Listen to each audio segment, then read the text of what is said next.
This is Democracy Now!, democracynow.org.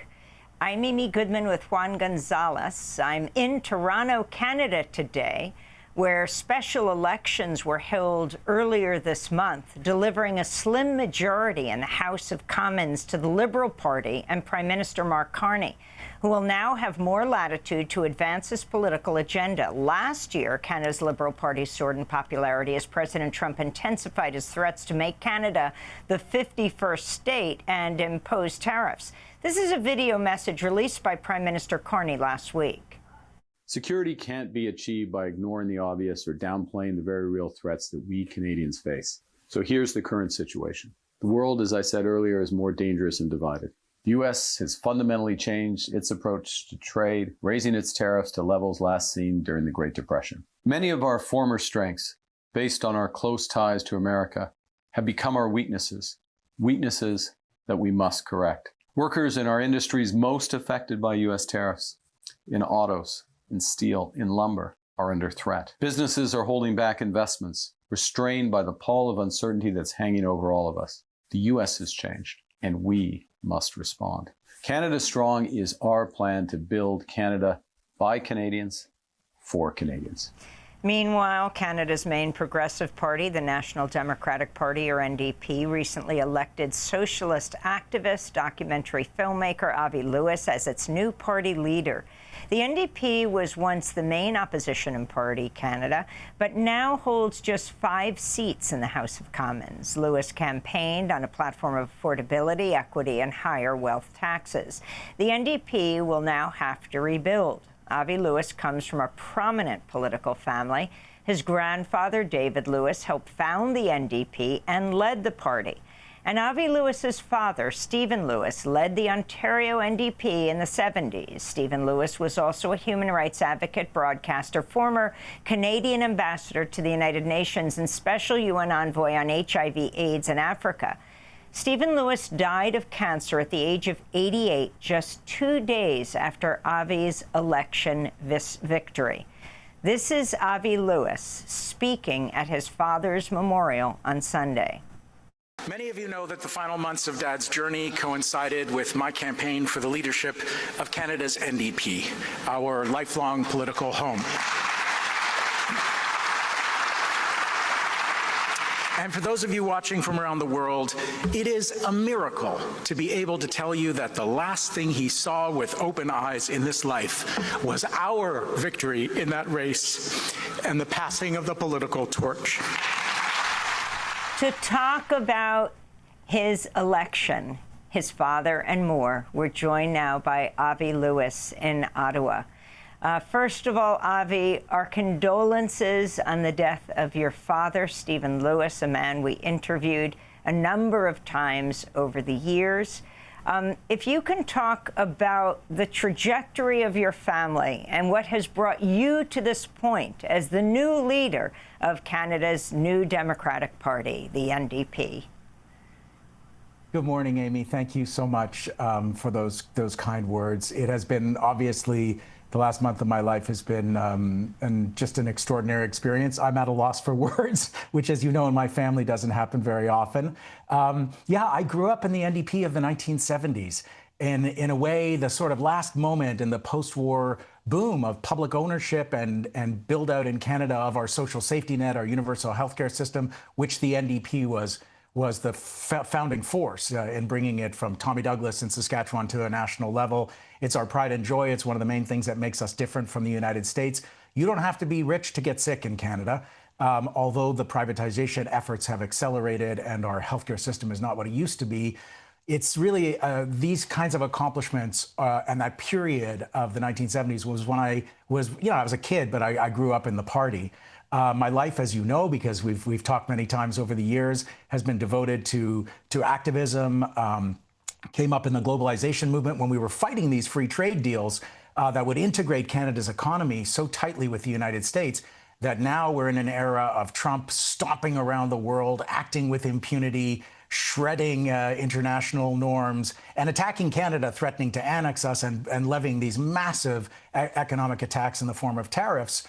We are you know, we were always right to say that we should never integrate our economy so deeply with the United States. But now we have to figure out how to Trump-proof our economy, how to create an independent economy. And this is it's a unique and historic moment for me. I've been running for office for a few years unsuccessfully, but I won the leadership of the NDP at the low point in the electoral cycle, but at a pivotal moment in Canada's history when we need concrete proposals for how to make our economy more independent and how to protect the basic social safety net and the values of solidarity and community that are, you know, our storied Canadian difference. So it's a momentous time.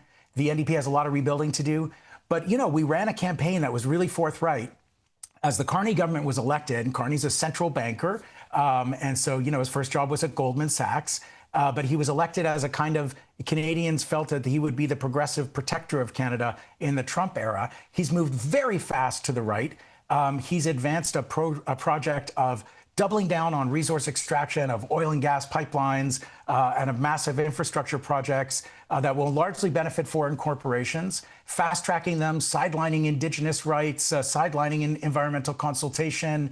And the Conservatives under Pierre Poilievre have voted with him on many of these big items. And so the NDP has a wide open political space now to advance real solutions for a cost of living crisis in a country where a handful of corporations dominate every sector of our economy, and they're jacking up prices, and rents and mortgages are completely out of control and unaffordable. I think the affordability crisis is even worse in Canada than the United States because there's such tight control of a handful of corporations over groceries, cell phones and telecommunications, the oil sector, big banks in Canada. You know, so we have advanced really populist left agenda. A heat pump in every home, an east-west electricity grid, an electric bus revolution, a public option for groceries and public ownership in telecoms and many sectors of the economy, and a huge build out of public housing. We need non-market solutions to a time of market failure, and we've struck a chord. Our base is growing fast, and now we've got to reach out to the whole country and grow a political movement in a time of crisis.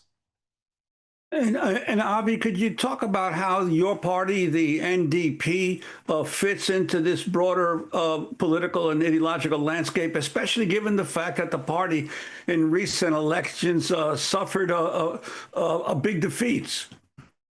Yeah, we had a high point about 15 years ago when Jack Layton was our leader, and we broke through, especially in Quebec, and became the official opposition for the first time. And over the last 15 years, we've been going down and down in the NDP. We have failed to connect with working class voters in Canada who have been, you know, like in the United States and around the world, have been, you know, there's a lot of successful rage harvesting on the political right, punching down and blaming immigrants and, you know, trans folks for society's problems, which have obviously been created by the incredible extraction of wealth by the 0.01% who now dominate our economy as working class life gets impossible. And so we have to get those folks back. And we're at the low point of the electoral cycle, as I said, but the space for us to move is enormous. And I think young people in particular are really responding to a vision where life just doesn't have to be so grindingly unfair.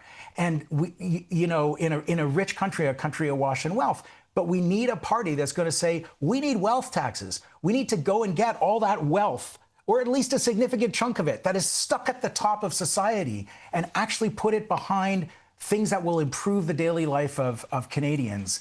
Public transit that actually works. Public housing that is beautiful and affordable and not governed by speculation.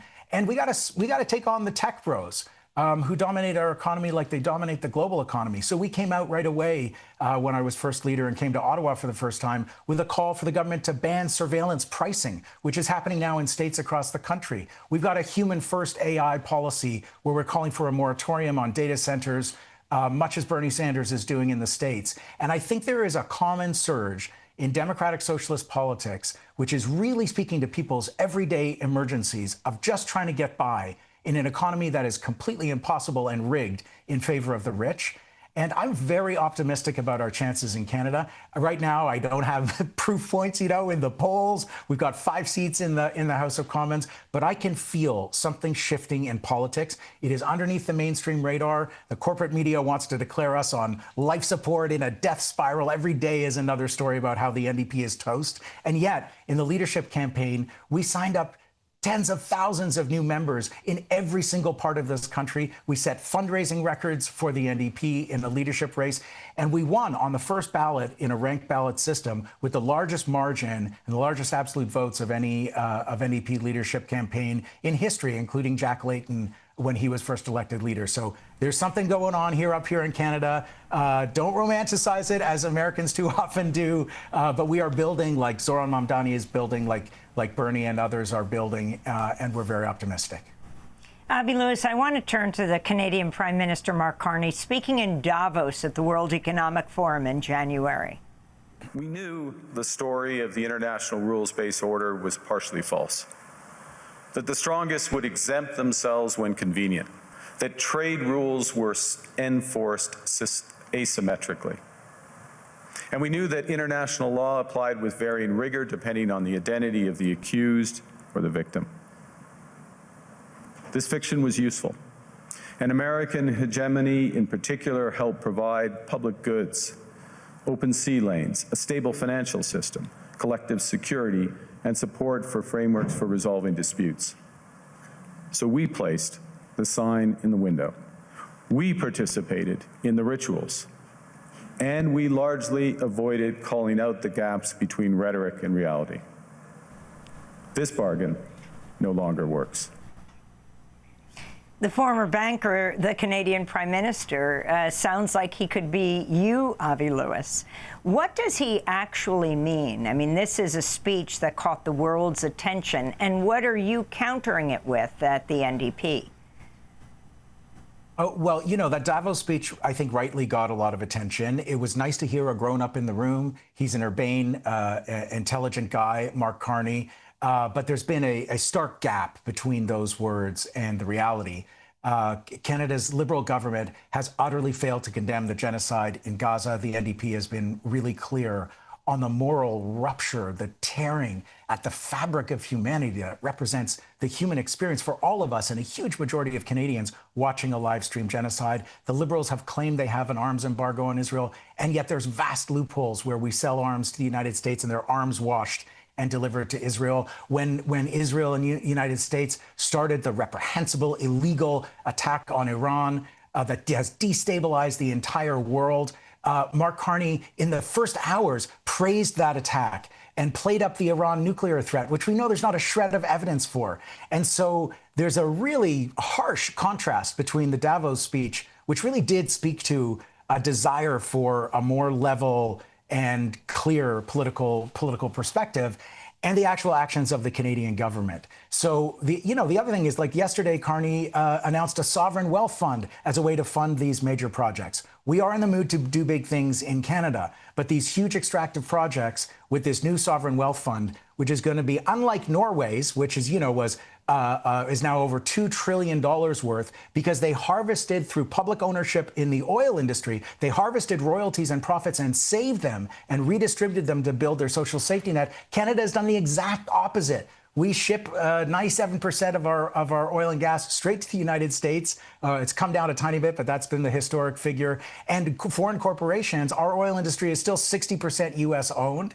And a lot of these extractive projects, the profits are going to go straight to U.S. and other foreign corporations, but that's what we're doubling down on under Carney. This sovereign wealth fund is a great example of the Liberal doublespeak. He references Norway. It's a completely different model. It's another public-private partnership where they're going to put $25 billion of public money into a fund that's supposed to attract massive amounts of private capital. But what they're really doing is de-risking these big projects like a new oil and gas pipeline, which has no private sector proponent in Canada. They're going to do it anyway to achieve political peace with Alberta, which has never actually been achieved, despite the fact that we already bought them a $40 billion pipeline at public expense. They're going to do it all over again. They're going to put public money behind it.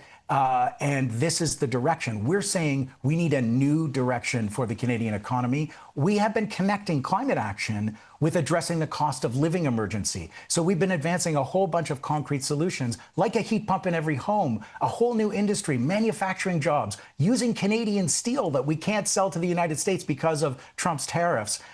In order to slash people's household bills for heating in Canada, which are significant, and slash emissions at the same time. An electric bus revolution to reconnect this vast country, to save our auto industry, which is so entwined with the US and Mexico under NAFTA and now CUSMA, that we're really, in an existential spiral with the auto industry in Canada. We need public ownership to put people back to work, to reconnect our country, to build an independent economy. And more than anything, we should be investing in the economy of care, where most of the biggest sector by employment in Canada, healthcare, education, long-term care, childcare, these dominated by women, this industry underpaid and undervalued, is the actual social fabric, the ties that bind us together in communities. You get way more economic benefit when you invest in care, and we need to pay women workers more and actually support what holds Canadian society together. We've got a very strong alternative offer that speaks to Canadians, and we still have a lot of work to do to kind of surface the contradictions in the Carney story.